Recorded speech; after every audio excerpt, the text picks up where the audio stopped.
What's up, guys? Still here at Forest Place. We decided to take a break from some of the boas and pull out some really cool colubrids for a little colubrid bonus video, because you guys know I love those. Now, right here we have two Asian varieties. So I'm holding Ridley Eye, the cave-dwelling rat snake. And what do you have? And I have a Vietnamese blue beauty snake, Calicianus. These guys are subspecies of each other in the beauty snake complex. The blue beauties obviously come from Vietnam. The cave dwellers come from Malaysia.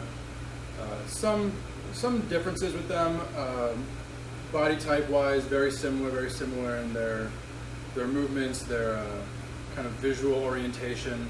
But obviously the blue beauty snakes get much larger than the cave dwelling rat snakes. So this one right here, this is a female, and she is, I'd say, 8 or 9 feet long. It's hard to tell when she's all wrapped around my arm like this. And the cave dweller, he's about 6 foot or so. 6 or 7 feet. Yeah, and he's full grown. Much thinner too. Definitely. And with the blue beauty snakes in particular, the males can get considerably larger than the females. So my male right now is a little bit smaller. He's probably a similar size to the cave-dwelling rat snake currently, but I know people who have some that are 13 feet long, still relatively slender bodied, though probably couldn't even eat a good-sized large rat. Gotcha. Yeah, so what's the temperament like on these? I mean, it seems pretty placid, but I know some have been reported to be really aggressive. Right, so both of these are captive bred, which makes a big difference. A lot of the wild-caught ones that have come in historically have been pretty nasty. They have their threat display where they puff up, they open their mouth, they spread their bottom jaw, look really threatening. And you see the blue beauties kind of starting to throat puff a little bit.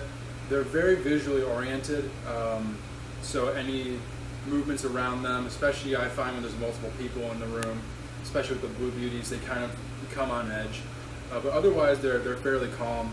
At least the ones that I have. Another animal where as long as you're calm around them, they're calm around you, for the most part. Now, do those have the stripe that these guys have? These guys have, I don't know if you could tell, but they have an awesome stripe. Yeah, so she is in shed right now, which makes it a little harder to get the full effect, but they do. So they kind of have that three-tone look where it starts off with a relatively patternless upper neck area, getting these kind of like these diamond patterns. And then towards the back of it, you can see it almost starts to get this like pinstripe look with a pretty cool dorsal stripe as well. And then the tail is striped along the entirety of it. Do they have keeled scales? They do slightly. Okay. Yeah. It's hard to tell that. It's hard to tell by feeling them, but if you look really closely, they do have very slightly keeled scales. Oh, I can even see it on the Ridley Eye. Yeah, it's right here on the tail. And actually, what's really interesting about the blue beauty snakes, at the beginning of their body, their scales aren't keeled. So the keels actually start about a third of the way down their body. Interesting. Mm-hmm. So these guys are from they're from that beauty snake complex. Yes. Fast metabolisms. Oh, yeah. Arboreal, right? Semi-arboreal. Yeah. But in captivity, at least from the people that I've spoken to, people have had much greater breeding success keeping them in tub setups. So they're the kind of snake that gets overwhelmed by too much visual stimulation, so having them in a big arboreal display type enclosure could work for them, but it might not be the most advantageous for breeding necessarily. Gotcha. Mm-hmm. Gosh, they're beautiful. Oh, yeah. These guys here I know are really pretty. They've got that blue-purple look to them. It's just hard to see because they're this one in particular is in shed. Yeah. These guys are beautiful. They have like a lavender, like cream color to them, and there are different locales for the Ridley Eye. So some of them, with the Malaysian or the Cameroon locale, you get more of that orange coloration, right? Yep, yeah, the Cameron Highland locality type. It's basically you take this snake and you just make it neon. They're really spectacular animals. It almost hurts to look at them. They're so bright. Yeah, and all these guys, they will go through an ontogenic color change. Most of the beauty snake complex starts out pretty dull when they're young. These two in particular will be fairly green when they're young, and then every shed they just gain more of that adult coloration for the first couple years, and then they really become brilliant after they're about 2 years old. They get their adult coloration in. Gosh. I'm really taking this is one of my favorite species of colubrids, so I'm really taken Yeah, by these guys. it's hard to beat a cave dwelling rat snake. They just nothing else looks like them. It's almost like you combine 5 snakes into one, and that's what you get. That face, I don't know if you could tell, but it's almost like a. Oh, she moved.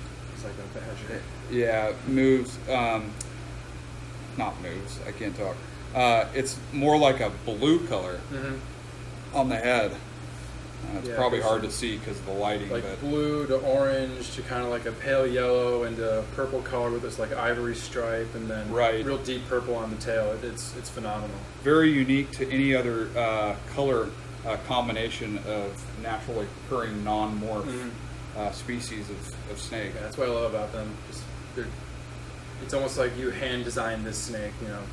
So these guys feed almost exclusively in the wild on bats because they're cave-dwelling rat snakes. So they're going to live in very dim to no lighting. They spend most of their time in caves, or they'll spend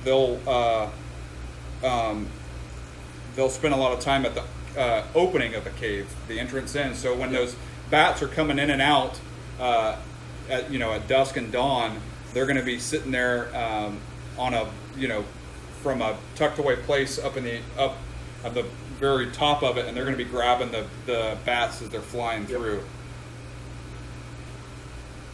Yeah, but in captivity, these all readily eat rodents. Oh yeah, right. Good point. No trouble feeding in captivity. Yeah, Voracious eaters for sure. awesome. Let's grab some. So these are the old world. Anything that's Asian, we call them old world species. So let's grab a couple new world species. All right, sounds good.